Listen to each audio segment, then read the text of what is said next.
엊그제 우리 교회에서 영남 사랑의 동산 세큘라가 있었습니다. 사랑의 동산에 다녀오신 분들이 함께 예배하면서 그때 받았던 은혜에 감격을 되살리게 되었고요.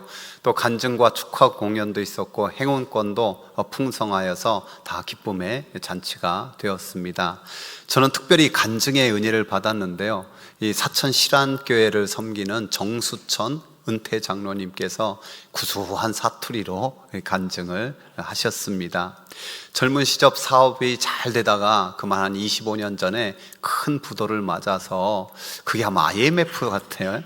큰 부도를 맞아서 집, 사업처 다 날리고 남은 거는 빚이 4억이나 되었답니다. 설상가상으로 큰 교통사고를 가족들이 당했는데, 거기서 안타깝게도 3살 둔 딸의 그 큰아들이 그만 하늘나라로 가고, 아내도 중상을 입어서 1급 장애가 그때 판명이 됐었는데 현재는 2급 장애자로 이렇게 살아가고 있다고 합니다. 이 헤어나올 수 없는 그 끔찍한 상황에서 목사님이 사랑의 동산에 올라가자 해서 같이 올라갔었고, 그곳에서 내 몸에 어디 그렇게 많은 눈물이 숨어 있었던지 눈물 콧물 다 흘리면서 큰 은혜를 듬뿍 받았고, 거기서 깨달은 것이 뭐냐, 자기가 지금까지 교회만 다녔지 예수님을 믿은 게 아니구나 라는 것을 깨닫게 되었다는 거예요. 그 후로 지교회 잘 섬기면서 한 번도 빠지지 않고 사랑의 동산 도우미로 잘 섬기면서 왔습니다. 이분이 지금도 사랑의 동산에 올라오기 위해서는요, 자기 사업에 약 100만 원 가량이 손해가 봐요. 그리고 한 바리바리 싸가지고 오시는데 한 5, 60만 원어치 뭐 이렇게 싸와가지고 와서 섬겨요. 놀랍게도 힘든 순간 너무너무 많이 있었지만은 돌이켜보니까 하나님께서 얼마나 은혜와 복을 주셨는지 어느 순간에 그 4억이라는 빚이 싹 갚아졌고, 수억짜리 집도 생기고 2억 5천만 원짜리 배도 생기고, 또 놀랍게도 그 3살 낳았던 손녀 딸처럼 키웠는데 이제 27살이 되어서 이 사천의 카이 항공이라는데 거기 직장 다니고, 같은 직장에 그 청년과 곧 결혼하게 되었다고 합니다. 더 큰 거는 아내가 그 큰 중상을 입었는데 그 후로 한 번도 병원에 간 일이 없다는 거예요. 더 감사한 것은 사천실안교회를 예쁘게 건축하는데 자기가 헌신할 수 있어서 너무너무 감사하고, 지금도 70이 넘은 연세에 사업을 잘하고 계십니다. 저는 이 정수천 장로님의 간증을 들으면서 하나님이 그 기도를 참 응답하셨고 들으셨고, 뿐만 아니라 그 사정과 형편 다 돌보시고 있구나, 그 수고를 다 기억하고 있구나 깨달을 뿐만 아니라 그분이 한 말이 계속 귀에 맴맴 돌더라고요. 내가 교회만 다녔지 예수님 믿은 것이 아니었습니다. 혹시 성탄절을 맞이하면서 우리 중에서도 교회는 다니는데 진짜 예수님 믿는 것이 아닌 분이 한 분이라도 계실까라는 생각이 드는 거예요. 종종 또 이렇게 반대로도 말하더라고요. 요즘에는 나는 예수님을 믿는데 교회는 안 다닌다고. 이건 더 말이 사실 안 되는 소리예요. 예수님 믿으면서 교회를 안 다닌다, 이건 더 말도 안 되는 소리인 거예요. 우리 모두가 이번 성탄절에 특별히 예수님의 성탄이 다시 한번 내 안에 온전히 확인되어지고 교회만 다니는 것이 아니라 예수님을 제대로 믿을 수 있기를 주의 이름으로 축복합니다. 우리 옆 사람과 한번 인사합시다. 교회만 다니지 말고 예수님 잘 믿읍시다. 얼마 전에 한 그리스도인을 만났어요.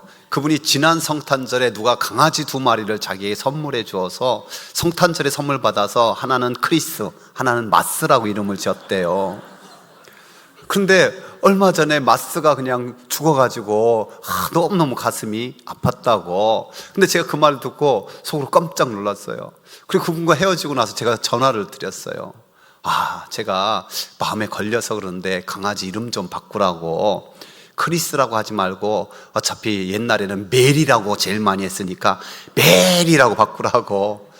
왜냐면요, 여러분, 크리스마스 뜻이 무엇입니까? 크리스는 그리스도거든요. 마스는 미사, 예배예요. 그러니까 강아지한테 그리스도야, 예배야 이렇게 부른 거나 마찬가지인 거예요. 그러니까 크리스마스의 뜻을 정확한 어원의 의미를 모르기 때문에 그렇게 한 거죠. 우리가 성탄절 잘 이해하려면 누가 어떤 얘기했는지, 어떤 사건이 일어났는지 이 처음 성탄절을 돌아봐야 되잖아요. 여러분, 처음 성탄절 이야기 우리는 많이 듣고 있어요. 성모 마리아가 가장 감동적이지 않습니까? 그 어린 소녀가 가브리엘이 계시를 주었을 때 주의 계집종연이 말씀대로 내게 이루어지이다. 얼마나 놀라운 순종입니까?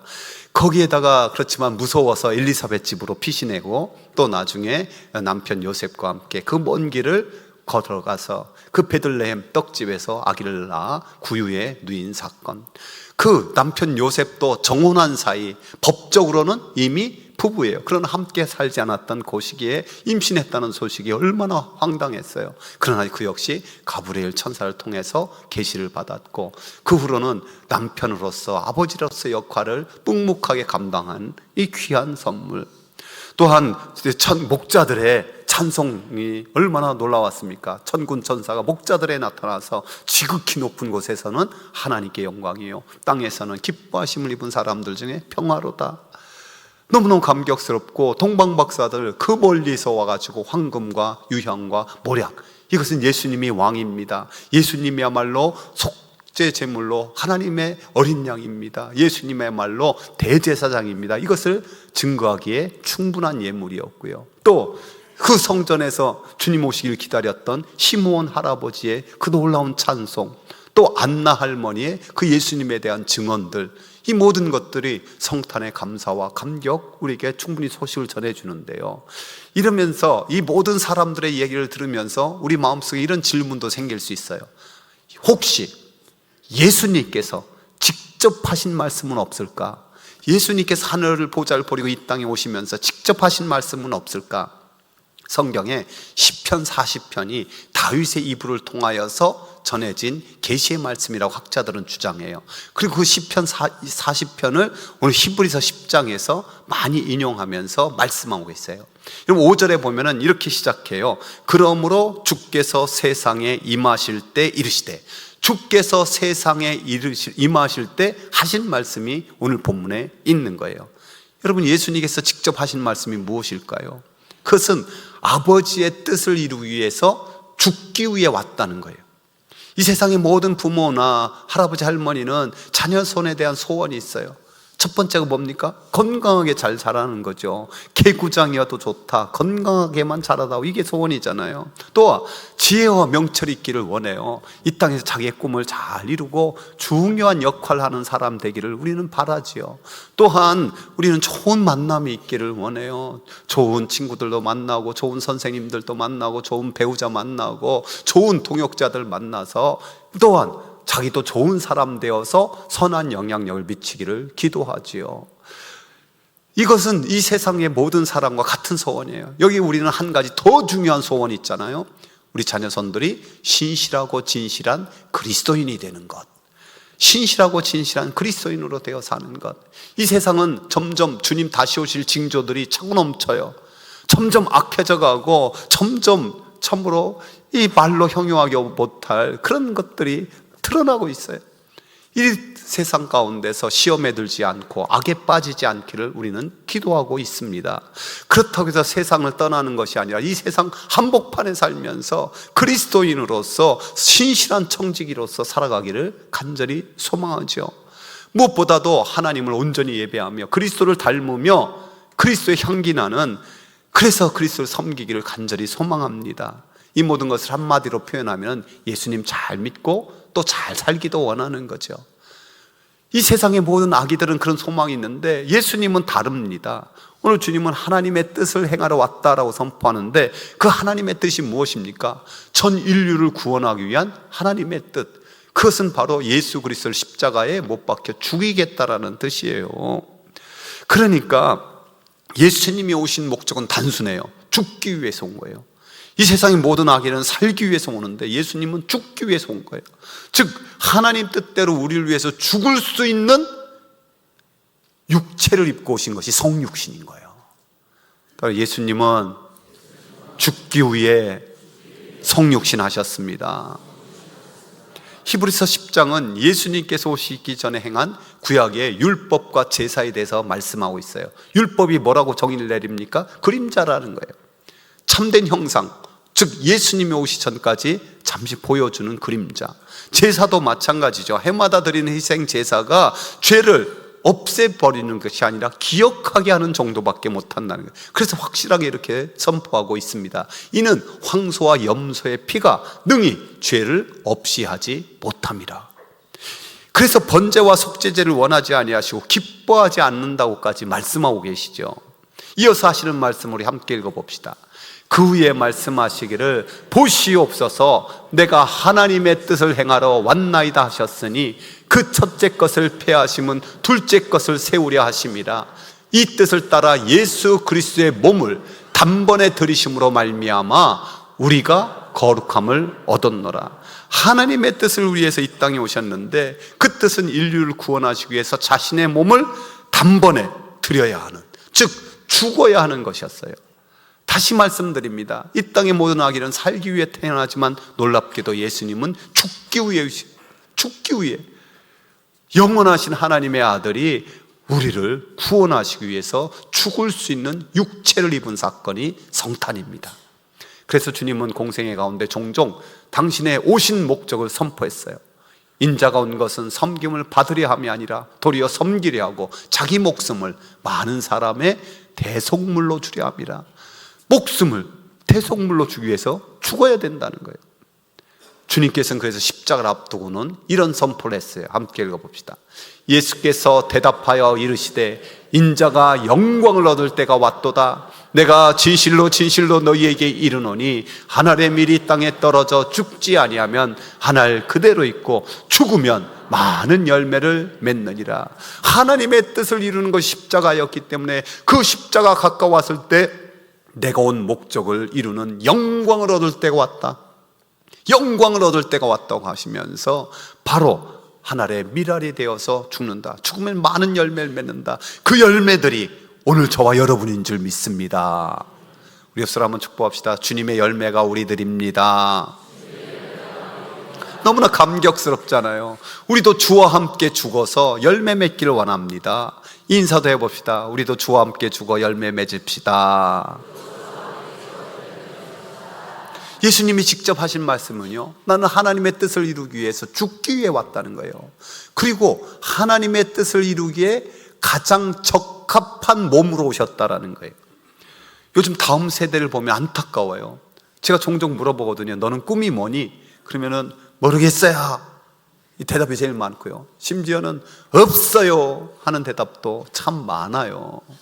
이 세상 너무 빠르게 변하기 때문에 꿈을 이미 뭔지 모르겠다라는 건 어느 정도 이해가 되는데, 그래도 나는 꿈조차 없다고 말하는 걸 보면은 너무 안타깝고 참 불쌍하기도 해요. 어쩌면 너무 일찍 철이 들어서 나는 너무 무능력한 존재입니다라는 깨달았는지도 모르겠어요. 어쨌든 누구나 이 땅에 태어났으면 좀 고귀한 목적을 가지는 게 참 중요하잖아요. 꿈도 꿀 수 없다면 너무 불쌍하잖아요. 근데 인간의 현실은 사실 고귀한 목적을 가지는 것도 중요하지만 그것을 성취하는 게 더 중요하잖아요. 우리는 종종 내게 기회만 주어지면 나는 분명히 그걸 이룰 수 있습니다 라고 말하지만 내 가진 지혜나 능력이나 형편 보면은 그러지 못할 때가 너무 많아요. 누군가의 도움이 절실하게 필요한, 사실은 서로 돕고 도우며 살아야 되는 거죠. 주님은 어떨까요? 주님은 인류 그 누구도 꿈꿀 수 없는 그 위대하고 거룩한 위대한 아버지 하나님의 뜻을 가지고 이 땅에 오셨어요. 그 위대한 목적을 품으셨을 뿐만 아니라 주님은 그 목적을 수행하기에 완벽하신 분, 가장 적합한 분이라고 오늘 말씀하고 있는 거예요. 오늘 본문에 이렇게 말씀하고 있죠. 그러므로 주께서 세상에 임하실 때 이르시되 하나님이 제사와 예물을 원하지 아니하시고 오직 나를 위하여 한 몸을 예비하셨다. 한 몸을 예비하셨다. 그분이 누굽니까? 바로 예수님. 예수님은 하나님의 뜻을 이루기 위해 오셨고 완벽한 몸을 가지셨어요. 그 몸이 뭡니까? 참 하나님과 참 사람이 되신 거죠. 따라 예수님은 참 하나님인가 참 사람이십니다. 종종 예수님 믿으라면은 여기에 걸려 넘어져요. 뭐냐면 동정녀 탄생을 믿지 못하겠다는 거예요. 어떻게 처녀가 애를 낳습니까, 혼자? 여러분 중에서도 혹시 이게 해결되지 않은 분이 있습니까? 우리가 여기서 먼저 히브리식 사고방식과 헬라식 사고방식이 좀 다른 것을 알아야 돼요. 헬라인들은 이성을 중심으로 해서 현대인들과 비슷하게 어떻게가 가장 큰 관점이에요. 어떻게 처녀가 애를 낳느냐, 말도 안 되는 소리 이렇게 해서 나오는 거예요. 근데 히브리인들은요, 왜를 물어요. 왜 예수께서 동정녀의 몸으로 오셔야 했는가? 그 이유가 뭐냐? 왜냐하면 천지 만물을 창조하신 여호와 하나님을 믿는데 뭐 죽은 자가 살아나고 바다가 갈라지고 동정녀의 그건 어떻게는 문제가 될 게 아니라는 거예요. 우주 만물을 창조하신 하나님이신데 그럼 왜? 또 물어야 되잖아요. 왜 주님이 동정녀의 몸으로 오셔야 했습니까? 성경 말씀을 직접 읽어봅시다. 우리에게 있는 대제사장은 우리의 연약함을 동정하지 못하실 리가 아니요 모든 일에 우리와 똑같이 시험을 받으시니로되 죄는 없으시니라. 죄 없는 몸으로 오셔야 대속물이 되잖아요. 죄인을 위해서 대속해야 되는데 똑같은 죄인이면, 죄가 있으면 그게 무슨 대속물이 될 수 있어요? 죄가 없으신 몸으로 오시기 위해서 우리가 똑같이 연약한 육신을 입으셨지만은 동정녀의 몸으로, 그래서 하나님의 그 속죄 제물 되기에 완벽한 자격, 완벽한 조건이 우리 주님. 그래서 예수님만이 내가 곧 길이요 진리요 생명이라고 강력하게 선포하신답니다. 이 성탄을 맞아 주님이 직접 하신 말씀은요, 나는 죽으러 왔다는 거예요. 나는 아버지 뜻을 위한 완벽한 제물이라는 거예요. 그러면서 그 일을 나는 기뻐한다라고 말씀하고 있습니다. 예수님은 하나님의 자녀들을 영광 가운데 데려오는 것이 기쁨이셨어요. 우리가 기뻐해야 할 이유도 예수님이 이 세상에 기쁘게 오셨기 때문이에요. 주님은 다윗을 통해서 이런 말씀을 하십니다. 나의 하나님이여, 내가 주의 뜻 행하기를 즐기오니, 주의 뜻 행하기를 즐기오니 주의 법이 나의 심중에 있나이다 하였나이다. 예수님은 하나님 뜻대로 죽기 위해 이 세상에 오셨고 완벽한 조건으로 오셨는데 그것을 즐거워하셨어요. 기뻐하셨어요. 우리 주님의 십자가를 이사야 선지자는 가장 잘 예언했잖아요. 그가 찔림은 우리의 허물 때문이요, 그가 상함은 우리의 죄악 때문이라. 그가 징계를 받음으로 우리는 평화를 누리고 그가 채찍에 맞음으로 우리는 나음을 받았도다. 우리는 다 양 같아서 그릇 행하여 각기 제 길로 갔거늘 여호와께서는 우리 모두의 죄악을 그에게 담당시키셨도다. 우리 주님이 십자가에 지심으로 우리가 깨끗이 용서받았음을 믿습니다. 그분의 채찍으로 우리가 또한 나음을 받았는 것도 믿습니다. 그분이 가난하게 됨으로 우리가 부유하게 됨을 믿습니다. 이 구속의 역사를 억지로 한 것이 아니에요. 우리 주님 기쁨으로 모든 특권 특전 다 내려놓고 하늘 보좌 버리고 이 땅에 오셨어요. 그리고 고난받으 십자가 지셨어요. 이사야 53장에서 이사야 선지자는 이어서 곧바로 이런 말씀을 해요. 같이 읽어봅시다. 여호와께서 그에게 상함을 받게 하시기를 원하사 질고를 당하게 하셨은즉 그의 영혼을 속건 제물로 드리기에 이르면 그가 씨를 보게 되며 그의 날은 길 것이요 또 그의 손으로 여호와께서 기뻐하시는 뜻을 성취하시리로다. 그가 자기 영혼에 수고한 것을 보고 만족하게 여길 것이라. 나의 의로운 종이 자기 지식으로 많은 사람을 의롭게 하며 또 그들의 죄악을 친히 담당하리로다. 하나님의 뜻을 성취하시는 예수님, 그분이 자기 영혼이 수고한 것을 보고 어떻게 여겼어요? 만족하게 여기시기라는 거예요. 즉 고백한 거예요. 나는 기쁘다, 나는 만족한다. 이 세상에서 가만히 보면은 자기가 꼭 해야 하는 일, 또 자기만이 할 수 있는 뭐 소중한 일을 하는데도 기뻐하지 않는 경우가 많이 있어요. 뭐 할 수 없어서 하는 거지. 엄청나게 귀한 일을 하지만은 불행한 사람이라고 할 수가 있는 거예요. 주님은 어쩔 수 없어서 하늘 보좌 버리고 오신 것이 아니라 하나님의 뜻을 행하는 이 기쁨으로 특권 특전 다 내려놓으시고 죄인들에게 오히려 특권을, 자녀되는 권세를 얻게 하신 줄 믿습니다. 그분이 우리 가운데 오는 것이 기쁨이어서, 그래서 천사들이 그 소식을 알려줄 때 큰 기쁨의 좋은 소식이라고 우리에게 알려준 거예요. 그렇다면 우리도 역시 크게 기뻐해야 될 줄로 믿습니다. 성탄절에 선물을 주고받을 수 있어서 기쁜 것도 아니고, 세상 사람들도 축제할 수 있어서 기뻐할 수 있는 거 아니고, 또 좋은 만남과 좋은 추억 쌓기 위해서 기뻐하는 게 아니라, 우리가 기뻐해야 될 이유, 예수님이 이 땅에 기쁨으로 오셨기 때문인 줄 믿습니다. 그래서 우리가 그냥 기뻐할 정도가 아니라, 해피하는 정도가 아니라 메리로 아주 감사해서 춤을 추듯이 기뻐하는 거죠. 우리 한번 큰 소리로 인사해 봅시다. 메리 크리스마스! 메리 크리스마스! 제가 이번 설교 준비하면서 몽고메리 보이스의 성탄절 메시지 책을 많이 인용했는데요, 거기서 이런 일화를 또한 소개하고 있어요. 한 젊은 러시아 군인이 이 아주 중요한 보직을 맡고 있었어요. 그의 아버지가 니콜라스 1세 황제와 친구였기 때문인지 모르겠어요. 이 젊은이 러시아 군대 한 병영의 급여를 완전 담당하는 자였는데, 매달 지급돼야 되는 그 월급과 이 모든 것을 잘 정리해야 했고, 이것은 너무너무 중요한 큰 돈을 만드는 일, 너무 중요했는데, 이 젊은이 그 사실을 잘 알았죠. 그러나 그의 성품은 그것을 잘 관리하기에 좀 부족했어요. 왜냐하면 그는 도박에 빠져버리고 말았어요. 결국 그는 도박으로 자신의 돈뿐만 아니라 이 정부의 자금을 손을 대기 시작하고 탕진하고 말았어요. 어느 날 젊은이는 이 정부로부터 감사가 있다는 소식을 듣게 되었어요. 자신이 공경에 빠졌다는 것 금방 깨달았죠. 그날 밤 그는 장부를 꺼내서 한번 검토해 봤어요. 얼마의 돈이 남아 있어야 되고 어떻게 썼는지. 형편없이 적은 돈만이 푼돈만 남아 있는 거예요. 더군다나 자기는 엄청난 빚을 지게 되었어요.